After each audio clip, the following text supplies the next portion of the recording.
Welcome back. Sri Lanka seems to be caught in a catch-22 situation. Ranil Wickremesinghe has won the Sri Lankan presidency. Earlier, he was sworn in as the interim president soon after Gotabaya Rajapaksa abandoned the country and ran away. Now, the six-time Sri Lankan Prime Minister Ranil secured 134 votes out of 223, getting a clear majority over the other two candidates. Now, in the 225-member parliament, two lawmakers abstained, while two votes have been marked as invalid. Now, this is the first time in Lankan history that a president is elected by the House. The new president will serve the remaining tenure of Gotabaya Rajapaksa till November 2024. Now, Ranil's role in failing to lead the embattled country has already drawn criticism from the Lankans. It will be interesting to see whether Lankans will accept his win this time. Now, protesters are already gathering outside the presidential secretariat in Colombo. All right, I'm being joined by Dinah, who is a member parliament of Sri Lanka. Ma'am, thank you so much for joining us on the broadcast. First question to you is, do you think Ranil Wickremesinghe will be able to pull the country out of the crisis that it currently is in? Well, actually, we have great hope in Ranil Wickremesinghe that he will pull the country back to its feet from the situation it's in right now. And because obviously he has been the Prime Minister for the last few months, plus just became the acting president as well.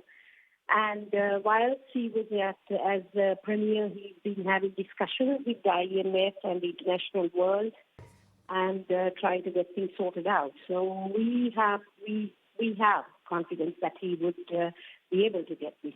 Right, ma'am, what is the plan going forward as far as bringing back the political and the economic stability is concerned?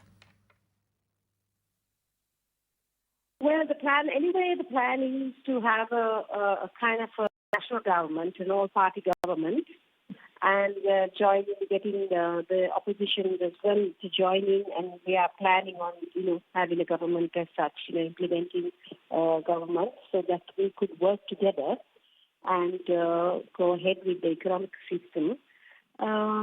As for the protesters and things, we are hoping that it will calm down, and once we are giving them, obviously, their basic needs, because that's exactly what people are out there for and protesting, because they have no, fuel, and it's coming into a food crisis as well. So, I think there's plans to end that in the near future with the help of the, IMF, and also I think there's going to be help from around. So that's the plan right, at the moment. Right, ma'am. Right, ma'am. How do you pacify these protesters we are learning that they have also gathered around the secretariat? Yes, but we have to understand that there was, from the beginning, it was, although they, they were saying go to go also, they had, they were against Ranil Wickremesinghe as well, now the new president, as when he was the PM. So there are a lot of people out there who's opposing Ranil Wickremesinghe as well. So we are going to have to be able to deal with it and then speak to them. And I think he's in the process of speaking to some of them as well, the protesters.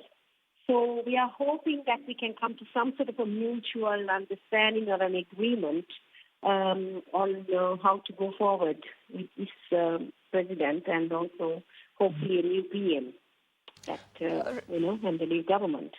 Right, ma'am. There were reports of fuel supply running out, complete disruption in the food chain. So how are you going to sort of, take care of these issues, which are the people's issues?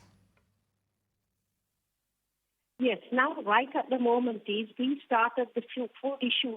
It started from the beginning of the fertilizer problem in Sri Lanka. When they brought in, they took away the chemical fertilizer and they brought in the organic fertilizer issue.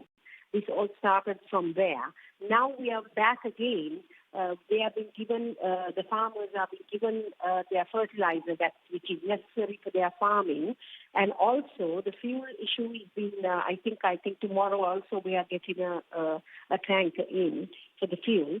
So it will take. I mean, at least like he was saying, it's going to take at least a couple of weeks to get the thing going, to get back the fuel. And also, obviously, we are having a problem with foreign currency. So we're trying to encourage all the workers who are abroad, to start to send in the dollars back again into the country, the foreign, workers. So hopefully we are keeping our fingers crossed that it will work out.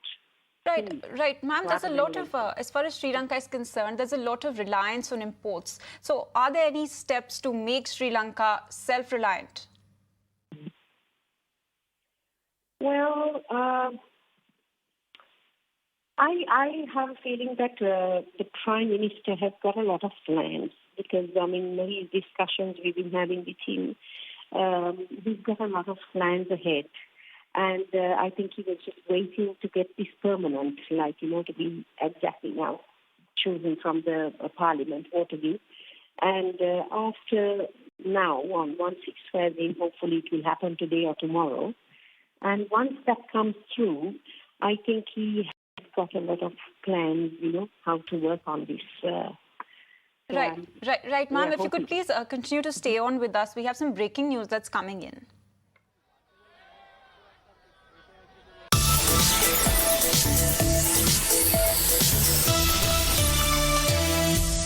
All right, the breaking news coming in. President-elect Ranil Wickremesinghe is scheduled to take oath as the 8th Executive President of Sri Lanka on July 21st morning at the Parliament complex.